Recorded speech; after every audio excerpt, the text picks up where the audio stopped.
नमस्कार साथियों, GLC IAS के इस रामबाण मैच में मैं आप सभी का हार्दिक स्वागत अभिनंदन करती हूं।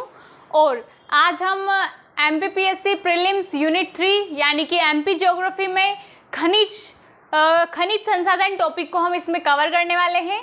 तो आ जाइए जल्दी से सभी लोग। तो खनिज संसाधन से संबंधित हमारे एग्जाम में क्या क्या प्रश्न आ सकते हैं और क्या क्या प्रश्न पूछे गए हैं, उन सभी को मिलाकर जो हमने कंटेंट रेडी किया है उसको देखते हैं। मध्य प्रदेश खनिज संसाधनों की दृष्टि से एक संपन्न राज्य है। बिल्कुल सही बात है, हमारे यहाँ खनिज बहुत सारे वैरायटी के खनिज हमारे यहाँ देखने को मिलते हैं। खनिज भंडारण की दृष्टि से मध्य प्रदेश का स्थान तीसरा है, यानी कि हमारे यहाँ पर जो स्टोरेज है खनिज का, खनिज भंडारण जो है, अगर पूरे भारत में एमपी की रैंक देखें तो एमपी की रैंक आती है तीसरे नंबर पर। मतलब कि हमारे पास अच्छे खासा खनिज उपलब्ध है।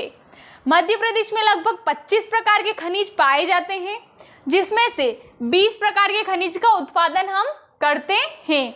मतलब सभी खनिज का उत्पादन अभी हम नहीं कर पा रहे, अभी हम 20 प्रकार के खनिज का ही उत्पादन कर रहे हैं।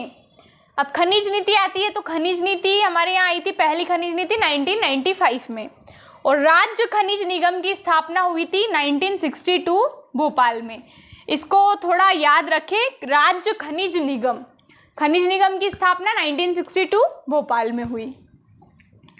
उसके बाद देखो कौन कौन से खनिज जो है हमारे यहाँ पर मुख्य रूप से देखने को मिलते हैं, उनसे संबंधित क्या तथ्य है उनको हम डिस्कस करते हैं। तो सबसे पहला देखेंगे हम मैग्नीज के बारे में। तो मैग्नीज किन चट्टानों से प्राप्त होता है? तो मैग्नीज प्राप्त होता है धारवाड़ क्रम की चट्टानों से। मैग्नीज किस में मिलता है? ये मिलता है धारवाड़ क्रम की चट्टानों में। और मुख्य रूप से अगर झीलों की बात करें कि मध्य प्रदेश में किन झीलों में ये खनिज पाया जाता है, तो उनमें आते हैं बालाघाट, छिंदवाड़ा, जबलपुर। यानी कि आप बेल्ट देख सकते हैं, ये मध्य प्रदेश, ये वाला जो बेल्ट है यहाँ पर है ना, ये वाला बेल्ट, इसमें आपको मैग्नीज देखने को मिल जाएगा यहाँ। यानी कि यहाँ पर धारवाड़ क्रम की चट्टानें हैं। उत्पादन में यानी कि मैग्नीज के उत्पादन में मध्य प्रदेश का प्रथम स्थान है। उत्पादन के रूप में मध्य प्रदेश अग्रणी है पूरे भारत में मैग्नीज के उत्पादन में। देश का 50% मैग्नीज मध्य प्रदेश में पाया जाता है। कितना? पूरा देश का 50%, यानी कि आधा खनिज पूरा मध्य प्रदेश में पाया जाता है। एशिया की सबसे बड़ी खुले मुंह की खदान है भारवेली बालाघाट। इससे क्वेश्चन बहुत बार पूछा गया है, आपको ध्यान रखना है। पूरे एशिया की सबसे बड़ी खुले मुंह की खदान जहां से मैग्नीज निकलता है उसका नाम है भारवेली खदान, जो कहां पर आती है? जो आती है बालाघाट में। मैग्नीज के अयस्क कौन कौन से हैं? तो वो है साइलोमेर्लिम और ब्रोनाइट। साइलोमेर्लिम और ब्रोनाइट ये दोनों क्या है? ये दोनों है मैग्नीज के अयस्क। इसके बाद देखते हैं अगला खनिज बॉक्साइट। बॉक्साइट ये गोंडवाना क्रम की चट्टानों में मिलता है। मुख्य रूप से झीलों की बात करें तो जबलपुर, कटनी, अमरकंटक, शहडोल, यानी कि ये अनूपपुर, अमरकंटक, सीधी, सतना। अगर हम मैप में बात करें तो ये वाला जो एरिया है हमारा, ये इस वाले पोर्शन में मिलता है बॉक्साइट। ठीक है। और सर्वप्रथम बॉक्साइट का उत्खनन हुआ था 1908 में कटनी में। सर्वप्रथम बॉक्साइट का खनन 1908 कटनी में हुआ था। और ये एग्जाम प्रीवियस ईयर एग्जाम्स में पूछा जा चुका है, ध्यान रखना है। बॉक्साइट एल्यूमिनियम का अयस्क है, ये भी थोड़ा देखें, ये साइंस वाले पोर्शन से पूछ लेते हैं कभी कभी। बॉक्साइट किसका अयस्क है? तो बॉक्साइट एल्यूमिनियम का अयस्क है। फिर बात आती है आयरन, लोहा। ठीक है। तो लोहा जो है इसके अयस्क मैग्नेटाइट, हेमेटाइट, ये सभी लोहे के अयस्क हैं। और मध्य प्रदेश में जबलपुर और ग्वालियर में लोहा मिलता है खनिज के रूप में। इसके बाद बात करते हैं कोयला की। देखो कोयले की दृष्टि से भी मध्य प्रदेश का एक अच्छा खासा स्थान है। तो कोयला मिलता है हमको गोंडवाना क्रम की चट्टानों में। मध्य प्रदेश में गोंडवाना क्रम की चट्टानों में मिलेगा आपको कोयला। ठीक है। अगर उत्पादन में बात करें तो उत्पादन में मध्य प्रदेश का चौथा स्थान है। कोयला उत्पादन में मध्य प्रदेश का चौथा स्थान है। और पूर्वी मध्य प्रदेश में ये पाया जाता है। क्योंकि अभी देखो हमने देखा मध्य प्रदेश में कि ये वाला जो एरिया है यहाँ पर, ये वाला जो पूरा पोर्शन है यहाँ पर मिलती है गोंडवाना क्रम की चट्टानें, और ये वाला जो पूरा पोर्शन है गोंडवाना क्रम की चट्टानों का, और यहाँ पर देखने को मिलता है कोयला, है ना। तो ये हो गया पूर्वी मध्य प्रदेश। अब मध्य प्रदेश का सबसे बड़ा कोयला क्षेत्र है सोहागपुर शहडोल। मध्य प्रदेश का सबसे बड़ा कोयला क्षेत्र कौन सा है, तो वो है सोहागपुर शहडोल। और एशिया की सबसे मोटी कोयला परत ये कहाँ पर है, ये है सिंगरौली में, जिसकी ऊंचाई है, मोटाई है 136 मीटर।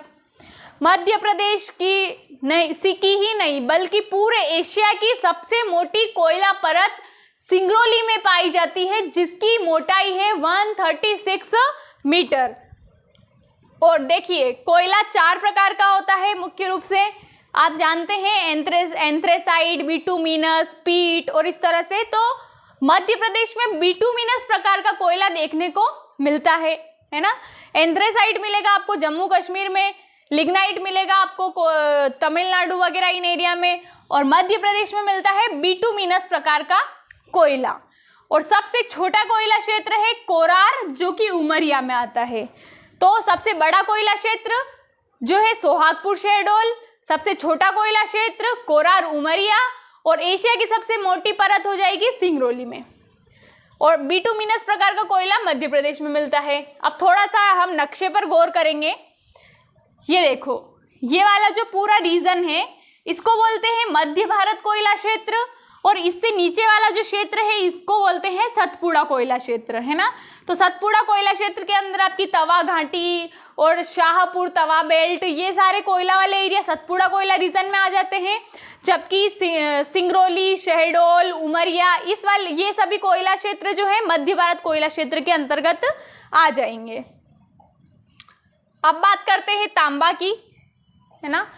तांबा का भी एक अहम रोल है हमारे मध्य प्रदेश में। तो ये मिलेगा आपको धारवाड़ क्रम की चट्टानों में, है ना। और हमने देखा था कि धारवाड़ क्रम की चट्टानें किस जगह पर है, ये मध्य प्रदेश। मैग्नीज देखा था, मैग्नीज जो है वो भी धारवाड़ क्रम की चट्टानों में ही मिलता है, और यहाँ पर कुछ इस जगह देखा था हमने मैग्नीज को। अब आता है तांबा, ये भी धारवाड़ क्रम की चट्टानों में मिल रहा है, और ये वाला जो पूरा बेल्ट है ये धारवाड़ क्रम की चट्टानों का ही है ना। तो कहीं यहीं कहीं तांबा भी मिलता होगा। तो देख लीजिए क्षेत्र सलीमनाबाद, कटनी, होशंगाबाद, सागर, इन क्षेत्रों में तांबा देखने को मिलता है। और इसकी सबसे मुख्य खदान जो है तांबे की वो है मलाज खंड। इसको थोड़ा ध्यान से अच्छे से, ये इंपॉर्टेंट है, इसको अच्छे से देखें। मलाज खंड जो है वो तांबे के लिए प्रसिद्ध है, और ये बालाघाट में आती है। मलाजखंड तांबा बालाघाट में। और उत्पादन में मध्य प्रदेश प्रथम है। तांबे के उत्पादन और मैग्नीज के उत्पादन दोनों के, तांबा और मैग्नीज दोनों ही धारवाड़ क्रम की चट्टानों में मिलते हैं। दोनों की खदानें बालाघाट में है, और दोनों के उत्पादन में मध्य प्रदेश प्रथम है ना। और भंडारण की दृष्टि से देखें तो फिर राजस्थान प्रथम आता है। तांबे में उत्पादन में तो मध्य प्रदेश प्रथम है, और भंडारण में राजस्थान प्रथम है। इसके बाद और भी कुछ खनिज हैं, मुख्य खनिज थे वो हमने डिटेल में पढ़ लिए।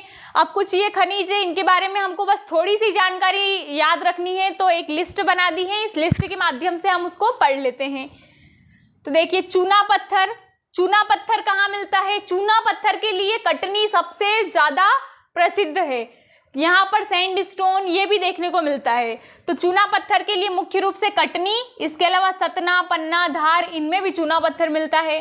फिर टंगस्टन की बात करें तो टंगस्टन मिलता है अगरिया, होशंगाबाद में। टंगस्टन कहाँ मिलेगा? अगरिया, होशंगाबाद में। टंगस्टन के बारे में बता दूं कि देखो, टंगस्टन वुल्फ्राम का अयस्क है ना। और जो साइंस में इसके लिए जो सिंबल यूज करते हैं, जैसे कि कैल्शियम के लिए साइंस में हम Ca लिखते हैं, नाइट्रोजन के लिए N लिखते हैं, उसी प्रकार से टंगस्टन के लिए W लिखते हैं। हमें लगता होगा टंगस्टन यानी T लिखते होंगे, लेकिन ऐसा नहीं है, थोड़ा अपवादित है, W लिखते हैं। ये एग्जाम में आया हुआ क्वेश्चन है, इसलिए मैं बता दे रही हूँ यहीं पर, ठीक है। तो टंगस्टन अगरिया, होशंगाबाद में मिलता है, और विद्युत बल्ब में इसका प्रयोग होता है। विद्युत बल्ब के अंदर टंगस्टन का यूज होता है। फिर आता है अभ्रक। अभ्रक कहाँ मिलता है? ये मिलता है ग्वालियर और बालाघाट में मिलता है। और ये विद्युत का कुचालक है। अभ्रक विद्युत का कुचालक होता है क्योंकि अभ्रक क्या है, अभ्रक एक अधातु है ना, अभ्रक एक अधातु है। इसके बाद बात करते हैं रॉक फॉस्फेट की। रॉक फॉस्फेट ये झाबुआ में देखने को मिलता है और रॉक फॉस्फेट उर्वरक बनाने में यूज होता है। रॉक फॉस्फेट का यूज कहाँ होता है, उर्वरक बनाने में होता है और ये कहाँ मिलता है, झाबुआ में। फिर आता है ग्रेफाइट। ग्रेफाइट कहाँ मिलता है, ग्रेफाइट मिलता है बैतूल में। ग्रेफाइट बैतूल में मिलता है और ये विद्युत का सुचालक है। देखो जितनी भी धातुएं हैं वो विद्युत की सुचालक होती है और अधातुएं जो होती है वो विद्युत की कुचालक होती है। लेकिन जो अभ्रक, देखो अभ्रक अधातु है तो ये कुचालक है, लेकिन ग्रेफाइट एक अपवादित है, ग्रेफाइट भी अधातु है ना, लेकिन फिर भी ये क्या है, विद्युत का सुचालक होती है। तो ध्यान रखेंगे ग्रेफाइट विद्युत का सुचालक होता है। फिर आता है सोना। तो सोना के लिए मजोली सीधी और इमालिया कटनी, ये दोनों फेमस है। और जो इमालिया कटनी है, यानी कि इमालिया एक गांव है जो कटनी में आता है, ये काफ़ी न्यूज़ में भी रहा है अभी। तो संभवतः करंट के हिसाब से ये क्वेश्चन एग्जाम में पूछ लिया जाए तो थोड़ा इस पे ज़्यादा हम ध्यान रखेंगे कि इमालिया गांव जो कटनी में आता है वो सोने के लिए प्रसिद्ध है, यानी कि गोल्ड माइंस के लिए फेमस है। इसके बाद है चीनी मिट्टी। चीनी मिट्टी मिलती है ग्वालियर और जबलपुर मुख्य रूप से, है ना। चीनी मिट्टी ग्वालियर जबलपुर, और चीनी मिट्टी को केओलिन भी कहते हैं, ठीक है। फिर आता है फायर क्ले। फायर क्ले मिलता है जबलपुर और नरसिंहपुर में। सीसा, सीसा मिलता है जबलपुर और होशंगाबाद में।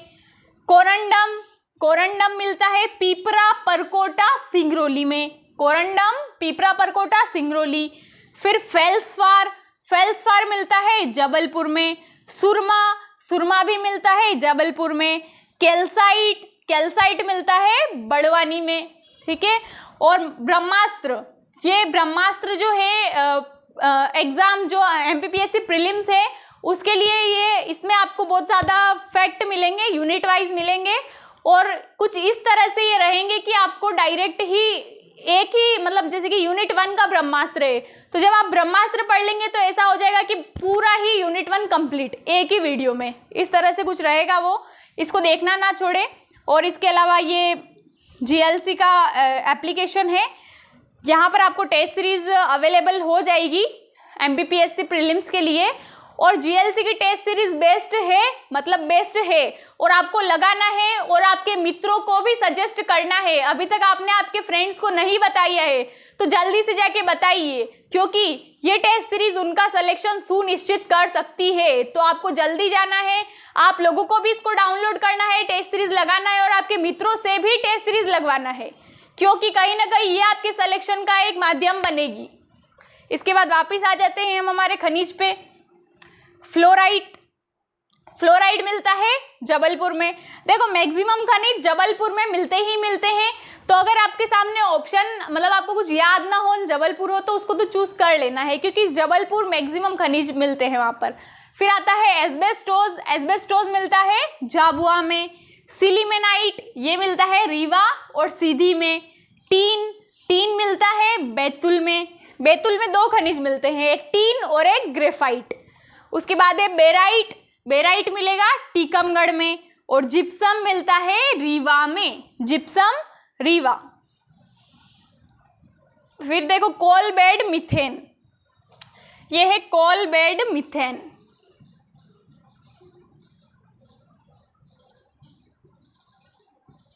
कोल बेड मिथेन मिलता है शहडोल में। ये भी थोड़ा याद रखना है, कोल बेड मिथेन ये पूछा जा चुका है एग्जाम में। कोल बेड मिथेन शहडोल में। संगमरमर, संगमरमर देखो 2 तरह का है, एक सफेद संगमरमर है और एक रंगीन संगमरमर है। तो सफेद संगमरमर मिलता है जबलपुर में, जबकि रंगीन संगमरमर मिलता है ग्वालियर में। इसके बाद वह खनिज जिनके उत्पादन में मध्य प्रदेश का स्थान प्रथम है, यानी कि ऐसे कौन कौन से खनिज है जिनके उत्पादन में हम अग्रणी हैं, तो उसमें आता है डायमंड, हीरा, है ना।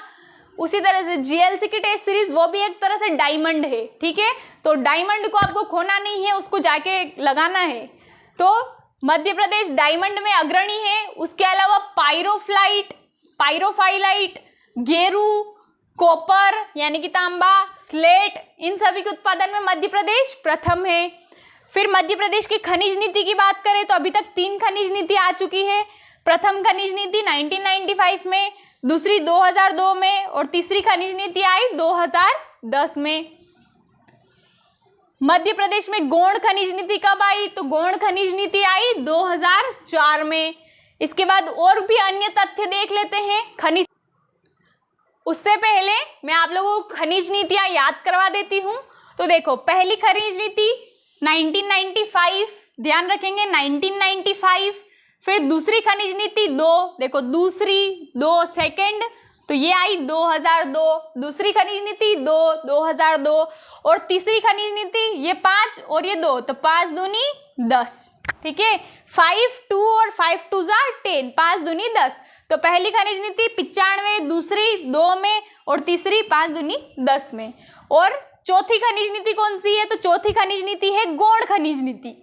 चौथी गौण खनिज नीति, तो ये आई 4 में, ठीक है, गौण खनिज नीति 4। इसके बाद और अन्य तथ्य देख लेते हैं। तो अन्य तथ्य में स्टोन पार्क कहाँ पर है? तो स्टोन पार्क है कटनी। Stone park Katni. पूखराज अभियान ये चला था 2019 में और अवैध रेत उत्खनन को रोकने के लिए चला था। अवैध रूप से जो रेत का उत्खनन होता है उसको नियंत्रण करने के लिए चलाया था पूखराज अभियान 2019 में। फिर डायमंड म्यूजियम कहाँ है? डायमंड म्यूजियम है खजुराहो में। ऑप्शन में पन्ना होता है तो हम बिना सोचे समझे पन्ना लगा देते हैं, लेकिन ध्यान रखना है डायमंड म्यूजियम की बात हो तो वो आता है खजुराहो में। डायमंड पार्क है पन्ना, देखो प से पार्क, प से पन्ना, लेकिन अगर म्यूजियम आ जाए तो वो हो जाएगा खजुराहो। चूना नगरी किसे कहते हैं? तो चूना नगरी कहते हैं कटनी को। चूना नगरी कटनी। और हमने देखा सोने के लिए इमालिया गांव कटनी, जहां से अभी सोने के बारे में रिसर्च हुआ है और न्यूज़पेपर में आया है। फिर उसके बाद है ऊर्जा राजधानी किसे कहते हैं? तो ये कहते हैं सिंगरौली को। क्यों कहते हैं? एशिया की सबसे मोटी परत है वहां पर कोयले की, 136 मीटर मोटी। उसके बाद तो ये हुआ हमारा खनिज से संबंधित पोर्शन कंप्लीट। इसके बाद अगले वीडियो में मिलेंगे। अगले वीडियो में हम पढ़ेंगे मध्य प्रदेश की कृषि के बारे में। धन्यवाद।